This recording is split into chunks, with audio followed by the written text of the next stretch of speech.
دربار مزار اللہ کے ذکر کی جگہ ہے، اور اگر وہاں اللہ کا ذکر نہیں ہوتا، کوئی بدتمیزی ہوتی ہے تو وہاں جانا درست ہے؟ عورتوں کا درباروں پہ جانا درست ہے؟ ہم قائل ہی نہیں ہیں، قطعی طور پہ قائل ہیں۔ عورت بڑی با پردہ جائے گی، اس صورت میں جائے گی جب گزارا ہی نہ ہو، تو کیا ضرورت ہے؟ بالکل ہم قائل نہیں ہیں ان چیزوں کے۔ ہم اہل تصوف ان لوگوں کو مانتے ہیں جو دین کی بات کرتے ہیں، دین کا، اور جسے بسم اللہ بھی سیدھی نہ پڑھنی آئے، رٹی رٹائی دعا مانگے۔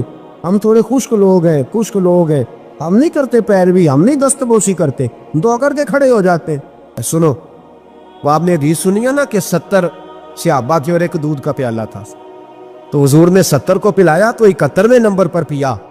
مصطفیٰ کریم نے فرمایا اگر میں اللہ کا رسول ہو کے 70 غلاموں کا جھوٹا پیتا ہوں تو بتا تیرا، یہ بخاری مسلم ہے۔ لیکن اب ہماری نفاست پسندیوں کے رنگ بھی نالے ہیں نا، انہیں روٹی کھا لی ہے، اور اکثر اگر آپ ناراض نہ ہو تو بات کرنی پڑتی ہے، جب سامنے آ جاتی ہے تو کرنی پڑتی ہے۔ امیر کا جھوٹا ہو تو پھر خیر ہے، اگر غریب کا ہو تو جی چور صاحب تو پیے اور دے دیو، تو یہ ماڑے دا ہاتھ لگ گیا کہ تو کے لیا، یہ ظلم ہے، یہ زیادتی ہے۔ اس کا مطلب ہے نفاستیں بھی اب دولتوں سے آئیں گی، دولت سے آئے گی، معاذ اللہ سم۔ بہرحال عنوان نہیں، حضرت جابر بن عبداللہ رضی اللہ تعالی عنہ، بخاری مسلم ہے، کہتے جب خندق کی جنگ ہو رہی تھی نا، غربت بڑی تھی، قحط بڑا تھا، صحابہ پریشان تھے، 2 3 پتھر پیٹ پہ باندھے ہوئے۔ میں حضور کو دیکھ کے گھر آیا تو زوجہ سے کہا بھلی مانت کچھ ہے کھانے کی؟ کہنے لگی تھوڑے سے جو ہے۔ تو میں نے کہا پیسو گی تو کتنی روٹیاں بنے گی؟ کہنے لگی 2 3 4 بن جائیں گی۔ کہنے لگے سالن؟ تو زوجہ کہنے لگی اگر وہ بکری کا بچہ ذبح کرو تو 3 4 بندوں کا سالن بھی بن جائے گا۔ کہتے میں نے اسے ذبح کیا، بیوی سے کہا تو جاؤ پیس۔ کہتے میں نبی کریم کی بارگاہ میں حاضر ہوا صلی اللہ علیہ وسلم، حضور کی خدمت میں۔ زوجہ کہنے لگی کان میں کہنا حضور کی سارے نہ آئے، جس طرح لیڈروں کے کھانے اندر ہوتے ہیں علیحدہ، اور جو نعرے لگا رہے ہوتے ہیں نا سویر سے انہیں ڈبہ ملتا ہے، لیکن وہ پھر بھی نعرے لگاتے ہی رہتے ہیں۔ مجھ پہ الزام لگنے لگا ہے کہ آپ سیاست دانوں کو ہر جمعے میں رگڑا دیتے ہیں، تو میں کہنا ان صحیح کر چھوڑو پھر اسی مڑ جانے ہیں، تنواع کو سیاڑے ہو جائیں۔ یہ سیاڑے نہیں ہو رہے، ہمیں بات کرنے کی بھی اجازت نہیں۔ شعر کہہ دیتا ہوں کہ ہم آہ بھی کرتے ہیں تو ہو جاتے ہیں بدنام، وہ قتل بھی کر دے تو چرچا نہیں ہوتا، انہوں نے نہ کدے پوچھیا جے سانیا کہہ دے چوپ رہو۔ لیکن بھائی یہ اس ممبر کا تقاضا ہے، میرے امام اعظم کا فتویٰ ہے، جو عالمی حالات سے باخبر نہ ہو وہ جمعے کا خطبہ نہ دے۔ وہ جو رٹی رٹائی باتیں ہم سے نہیں ہوتی، اس لیے کہ جلال بادشاہی ہو یا جمہوری تماشا ہو، جدا ہو دین سیاست سے تو رہ جاتی ہے چنگیزی۔ حق بات انشاءاللہ ہو رہی ہے اور ہوتی رہے گی، وہ بات صاف ستھری ہے۔ اگر کوئی بات ایسی ہوگی تو وہ بات اگر غوث پاک اپنے خطبہ جمعہ کے اندر کہہ سکتے ہیں کہ میں ظالموں کو حکمران نہیں بننے دوں گا، تو ہم تو ان کے نوکر ہیں نا، پھر ہم قادری کیسے ہوئے اگر غوث پاک کے طریقے پہ عمل ہی نہ کریں تو۔ اس لیے مہربانی کرے ہمیں کوئی شخص ایسا مشورہ نہ دے، بلکہ کئی دفعہ ظلم ہوتا ہے، جب کوئی مشورہ دیتا ہے تو اور تیز ہونے دل کرتا ہے۔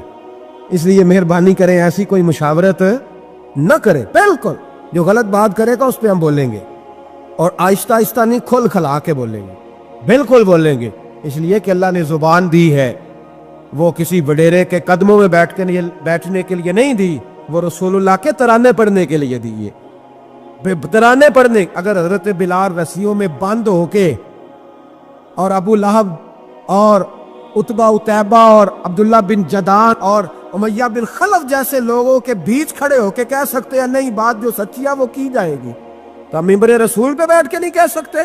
اپنے بھی خفا مجھ سے ہیں، بیگانے بھی ناخوش، میں زہر حلال کو کبھی کہہ نہ سکا کن، میں کہتا ہوں وہی بات سمجھتا ہوں جسے حق نے ابلہ مسجد ہوں میں توحید کا فرزند۔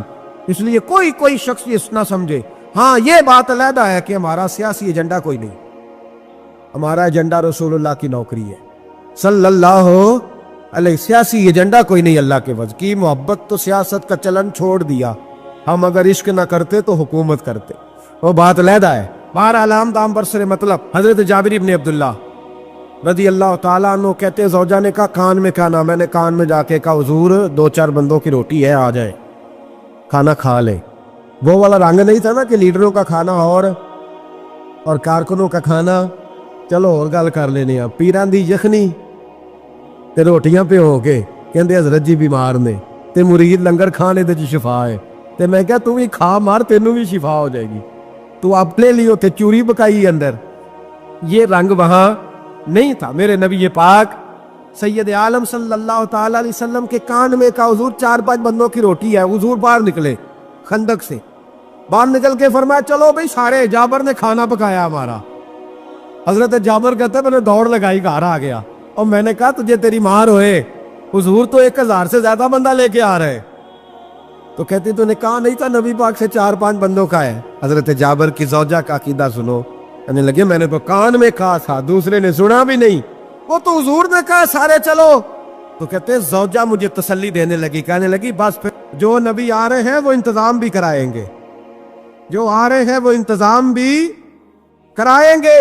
کیا کہا مولانا حسن رضا نے؟ قلم توڑ دیے، کہنے لگے آج جو عیب کسی پر نہیں کھلنے دیتے، آج جو عیب کسی پر نہیں کھلنے دیتے، ارے کب وہ چاہیں گے میری حشر میں رسوائی ہو، دل میں ہو یاد تیری کوچائے تنہائی ہو، پھر تو خلوت میں عجب انجمن آرائی ہو۔ کہتے حضور آئے 1000 سے زیادہ کا لشکر لے کے، اور مجھے فرمانے لگے روٹیاں نہ پکانا، پہلے آٹا میرے پاس لاؤ، اور چولہے سے کھانا نہ اتارنا، مجھے لے جاؤ۔ کہتے میں نے سالن بھی پیش کیا، روٹیاں بھی، حضور نے تھوڑا سا لواب دہن آٹے میں ڈال دیا، لواب دہن تھوڑا سا لواب دہن ہنڈیا میں ڈال دیا، فرمایا اب نکالتے جاؤ اور کھاتے جاؤ، میرا جھوٹا ہو گیا اب نکالتے جاؤ۔ حضرت جابر ابن عبداللہ کہتے ہیں 1400 بندے نے کھایا، ہمیں نہیں پتا روٹیاں کدھر سے آئی، اتنی برکت ہوئی پتہ نہیں کدھر سے آئی، سالن پتہ نہیں کدھر سے آیا۔ کہتے ہیں سارے سیر ہو کے کھا لیا، تو فرمایا چلو بھی جاؤ جا کے کام کرو، مجھے فرمانے لگے اب تو بھی کھا، آ جا بچے بھی بلا۔ کہتے سب نے کھایا، حضور اٹھ کے جانے لگے تو فرمایا ذرا روٹیاں دیکھ، پہلے زیادہ تھی کہ اب زیادہ ہے، ذرا دیکھنا سالن پہلے زیادہ تھا کہ اب زیادہ ہے۔ تو میں نے کہا نہیں حضور پہلے سے زیادہ ہے، میرے محبوب کے تبرک میں اتنی برکت ہے، تو حضور کے وجود سے جو چیز لگ جائے تو اسے قیمتی نہیں سمجھتا؟ کہاں بیٹھ کے دین پڑھا ہے؟ یا ہمیں سمجھا لے یا پھر ہم تجھے سمجھائیں، صحیح تینوں سمجھائیے تو صحیح کر کے سمجھائیے، ان لوگوں کو گمراہ کرتے ہو، اتنا غلط نظریہ، اس قدر غلط ہو۔ میں نا غار ثور پہ چڑھنے لگا تو مجھے وہاں ایک نیچے صاحب مل گئے، کہنے لگے تھی لین چلے ہو؟ میں کہ تینوں اسی اتھوں میں نہیں پوچھ کے آیا جدو کرو آئے ہیں، اتھوں میں نہیں تینوں پوچھنا بے لیا، تو غلط فہمی دا شکار ہے۔ کہنے لگا وہ تو حضور تو کام سے گئے تھے، آپ کو کیا کام ہے؟ میں کہ ایسے لئے ٹائم نہیں تیرے نہ گل کرن دا، اس واسطے کہ سانوں تے غار ثور پہ یاد ہوں دیئے۔ واپس آ گئے، عام آدمی تھا، خیر وہ کہیں سے آیا ہوا تھا، اردو بولتا تھا، تو میں ایک عمرہ کرنے کے لیے جارانہ سے واپس آیا تو طواف ہم کر رہے تھے، وہ بھی مجھے نظر آ گیا دوڑتا ہوا، میں انہوں باز مار لی، میں کیا حضرت حاضرہ تے پانیاں سے دوڑیا سانتے تو کا تو چھالا ماری پھر دے، او پیائی کولر تے جرا پی رام کر جا کے، کہندے نہیں انہاں دی ادا تے ادا کرنی ہے، تو میں کہ اگر تو حضرت حاجرہ دی ادا کرنی تے اسی حضرت ابو بکر صدیق دی ادا کرنی ہے۔ عجیب آدمی ہے بھائی تو، عجیب بات ہے، لوگوں کا فلسفہ اپنا اپنا، اور پھر پکڑے ان کی اس بندے کو جو جواب نہ دے سکے۔ ایسا نہ کرو، یہ زیادتی ہے، امت کو اکٹھا کرو، اتفاق۔ یہ مجھ سے سوال کئی جمعے سے ہو رہا تھا، میں اصل میں نا ان موضوعات کو چھیڑتا نہیں، میری طبیعت اور ہے، لیکن کوئی بندہ یہ نہ سمجھے کہ ہمیں جواب نہیں آتا، یہ سوال اٹھا تھا، کوئی یہ نہ سمجھے کہ ہمیں جواب اللہ کے فضل سے، اللہ کے فضل سے، یہ قرآن مجید پڑھا ہے، یہ مسجد ہے، یہ جمعے کا دن ہے، ہم بات صرف وہ کرتے ہیں جس میں ضمیر اجازت دیتا ہے، اس لیے کہ سدا تو نہیں نہ رہنا، پتہ نہیں صبح اٹھ سو کے اٹھنا ہے کہ نہیں اٹھنا، تو قوم کو گمراہ کر کے دین کے نام پہ جانا کدھر ہے؟ اس لیے بھائی خیال ہوتا ہے کہ تم لوگوں کو خراب نہ کرو، ہم تو چاہتے ہیں امت اکٹھی ہو جائے، لیکن یہ ظلم کرتے ہو، جب چھیڑو گے کسی کو تو پھر تو اس کا حق بنتا ہے نا وہ بولے، تو چھیڑا جاتا ہے۔ تھوڑے دن ہوئے حضرت حلیمہ سعدیہ کا سارا گھر گرا دیا، بلڈوزر چلا دیا، کہنے لگے یہاں لوگ آتے ہیں تو شرک ہوتا ہے، اور میں نے کہا جہاں اللہ کریم نے توحید پھیلانے کے لیے رسول کو بھیجا، 4 سال جہاں نبی پاک رہے وہاں کیسے شرک ہو سکتا ہے؟ کس طرح کی تو بات کرتا ہے؟ بہرحال جہاں میرے نبی پاک بیٹھ جائیں وہ جگہ برکت والی ہو جاتی، اس جگہ کو چومنا مسلمان کا ایمان ہے، اس جگہ پہ سجدہ کرنا مسلمان کا ایمان ہے، اس جگہ بیٹھ کے تبرک حاصل کرنا یہ مسلمان کا میں تو پہلی دفعہ ریاض الجنت میں داخل ہوا تو میرے ساتھی کہنے لگے کیا ہوا؟ میں کہا ادھر آؤ، لوکاں نو اگے جا کے ملنی، سانو ایتھے ہی لب گئی جے، روضۃ من ریاض الجنہ۔ باہر حدیث لکھی ہے، حضور نے فرمایا جو یہاں آ گیا وہ جنت میں آ گیا۔ یہ ہے ارض جنت، یہ طیبہ کی زمین ہے، جنت بھی یہی، مال کے جنت بھی یہی ہے۔ ایک بات اور کرنی ہے، بڑی ضروری ہے، میری بھی اور آپ کی بھی ذمہ داری ہے، اس کو بھی ضرور کرنا چاہتا ہوں، سن لیں۔ محمود غزنوی نا گزر رہے تھے، یہ آپ نے نا میری طرف دیکھنا ہے، یہ بات سنتے ادھر دیکھو، خاص اہم مسئلہ ہے، اس پر بڑا ضروری ہے آپ کا متوجہ رہنا۔ محمود غزنوی کہتے ہیں میرے دل میں خیال آیا کرتا تھا ہمیشہ کہ میں واقعی سبکتگین بادشاہ کا بیٹا ہوں یا معاذ اللہ میرا باپ کوئی اور ہے، اور ایک خیال مجھے آتا تھا کہ قیامت واقعی قائم ہوگی، شک رہتا۔ اور تیسرا میرے دل میں خیال آتا تھا کہ یہ مولوی بیچارے کمزور سے ہوتے ہیں، تو حدیث پاک میں آتا ہے کہ علماء نبیوں کے وارث ہیں، تو یہ واقعی حدیث سچی ہے یا مولویوں نے اپنی شان کے لیے بنا لی ہے؟ کہتے شک تھے تین، میں کہتا نہیں تھا کسی سے، پر دل میں رہتے تھے۔ تو ایک دن میں ہندوستان کی ایک گلی سے گزر رہا تھا، تو دین کا ایک طالب علم نے کونے میں بیٹھ کے تھڑے پہ پھٹے پہ بیٹھ کے نا سبق یاد کر رہا تھا۔ اسے جب سبق بھول جاتا نا تو ایک ہندو کھتری کی دکان تھی، اس کے اندر چراغ جل رہا تھا اور ایک چھوٹا سا روشن دان تھا، اینٹ نکلی ہوئی تھی، وہاں سے نا ایک کرن باہر آ رہی تھی روشنی کی۔ تو وہ طالب علم جب سبق بھول جاتا تو کتاب روشنی کے آگے کرتا، عبارت دیکھتا، پھر کونے میں جا کے یاد کرتا۔ محمود کہتے ہیں مجھے بچے کا ذوق بڑا اچھا لگا، میں نے اسے بلایا، میں نے کہا بچے تم لالٹین کیوں نہیں خریدتے؟ تو کہنے لگا میں یتیم ہوں اور رسول اللہ کا دین پڑھنا میرا شوق ہے، مدرسے میں پڑھتا ہوں پر غربت ہے، لالٹین نہیں۔ کہتے ہیں میں نے اسے تھپکی بھی دی اور لالٹین بھی دی۔ میں نے اسے کہا 2 سپاہیوں کی ڈیوٹی لگائی، جب تیل ختم ہو جائے تم نے تیل پہنچانا ہے۔ محمود کہتے ہیں زندگی میں بڑی نیکیاں کی تھی پر جتنا سکون آج ملا پہلے کبھی نہیں ملا تھا۔ کہتے ہیں شاہ کی نماز پڑھی تو دل میرا ٹھنڈا ٹھنڈا ٹھار، پھولوں کی سیج پہ میں سویا۔ کہتے ہیں آج تو میرے نصیب ہی جاگ گئے، نصیب ہی جاگ گئے۔ کہتے ہیں سارا شہر ایسے جیسے پھولوں کی طرح مہک رہا ہے۔ کہتے ہیں میں کیا دیکھتا ہوں کہ خواب میں میرے رسول تشریف لے آئے، خواب میری وچ ماہی آیا تے میں گل وچ پا لئیاں باواں تے ڈر دی ماری اکھ بھی نہ کھولاں کتے پھر وچھڑ نہ جاواں۔ اور کسی شخص نے کہا تھا چر ہویا مینوں ترلے لیندیاں کدی موڑ میرے ول واگاں، خواب میری وچ ایک وار جے آویں میں ساری عمر نہ جاگاں۔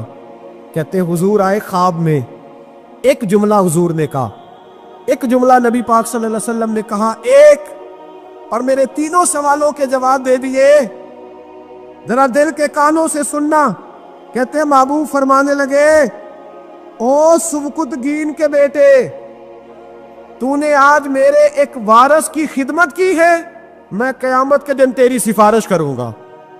کہتے ہیں مجھے سمجھ آ گئی کہ میں سبکتگین کا بیٹا ہوں، مجھے سمجھ آ گئی کہ قیامت قائم ہوگی، مجھے سمجھ آ گئی کہ علماء نبیوں کے وارث ہیں۔ 101 حافظ شہید ہو گیا، 101 پھول جیسے بچے۔ اور جب اتحادی فوج کا، افغان اور امریکی فوج کا جب بم گرا نا تو حافظوں کے ہاتھوں میں سندیں تھیں اور ان پر لکھا تھا کہ انہوں نے قرآن پورا پڑھ لیا۔